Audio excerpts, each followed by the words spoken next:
Albert Einstein اور اسحاق Newton کی ذہانت کے قصے تو آپ سب نے سن رکھے ہوں گے، لیکن ان دونوں سے زیادہ ذہین ایک اور شخص بھی تھا جس کو کوئی نہیں جانتا۔ کی ویڈیو میں ایک بار پھر سے خوش آمدید۔ آئنسٹائن اور نیوٹن کی عقل مندی اور کارناموں سے تو سب واقف ہیں، لیکن آپ یہ جان کر حیران رہ جائیں گے کہ ایک شخص ایسا بھی ہے جس کا آئی کیو ان دونوں سے بہت زیادہ ہے مگر وہ گمنام ہے۔ یہ کہانی ایک ایسے شخص کی ہے جو دنیا میں اب تک پیدا ہونے والے سب انسانوں میں سب سے زیادہ ذہین مانا جاتا ہے۔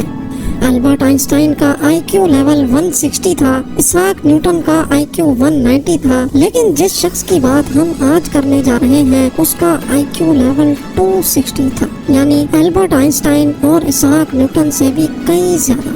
اس شخص کا نام ہے ولیم جیمز۔ یقیناً آپ نے اس کا نام بھی نہیں سنا ہوگا۔ ولیم جب 8 سال کا تھا تو وہ 8 مختلف زبانیں بولتا تھا۔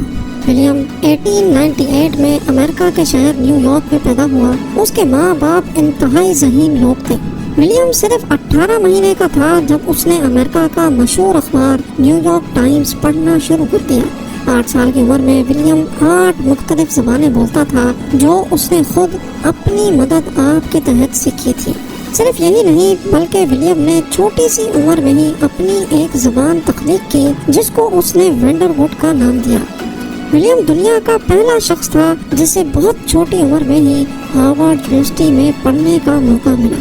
ولیم کو ہارورڈ یونیورسٹی میں 1909 میں 11 سال کی عمر میں پڑھنے کا موقع ملا۔ صرف 1 سال بعد یعنی 1910 میں ولیم اپنے استاد کو میتھس پڑھایا کرتا تھا۔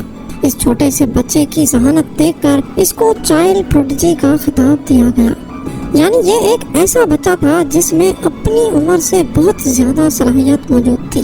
ولیم نے 16 سال کی عمر میں کالج کی ڈگری مکمل کر لی۔ اس کی اعلیٰ صلاحیتوں کی بنا پر یہ چھوٹی عمر میں ہی بہت مشہور ہو گیا، لیکن ولیم کو مشہور ہونے کا بالکل شوق نہیں تھا۔ وہ لوگوں سے دور اکیلا رہنا چاہتا تھا۔ اس کے لیے سب سے اچھی زندگی وہ تھی جس میں اس کا کسی کے ساتھ رابطہ نہ ہو۔ ایک موقع پر ولیم نے ایسا بھی کہا کہ وہ کبھی شادی نہیں کرنا چاہتا۔ ولیم کے والد نے بہت کوشش کی کہ وہ اور زیادہ پڑھائی کرے کیونکہ انہیں معلوم تھا کہ ولیم میں کچھ خاص ضرور ہے۔ جیسے جیسے ولیم بڑا ہوا اس نے اپنے والد کی مرضی پر چلنا چھوڑ دیا۔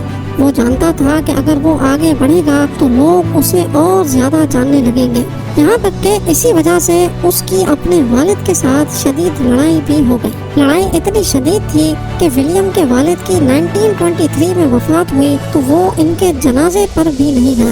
گمنام رہنے کے لیے ولیم نے چھوٹی موٹی نوکریاں کی، لیکن اکثر ایسا ہوتا تھا کہ لوگ اسے پھر بھی پہچان لیتے تھے۔ وہی لوگ جو اس سے پیار کرتے تھے اور اس کے بارے میں اچھی باتیں لکھتے تھے اب اس کے خلاف لکھنا شروع ہو گئے۔ ولیم نے ورلڈ وار 1 میں جنگ کے خلاف آواز اٹھائی جس کے نتیجے میں اسے 18 مہینے کی قید ہوئی، لیکن اس کے خاندان والوں نے اس کی بیل کروا لی۔ ولیم نے اپنی زندگی کا بقیہ حصہ تنہائی میں گزارا۔ اس کا اپنی فیملی کے ساتھ بھی کوئی رابطہ نہیں تھا، یہاں تک کہ اس نے اپنا پیٹ پالنے کے لیے لوگوں کے چھوٹے موٹے کام تک کیے۔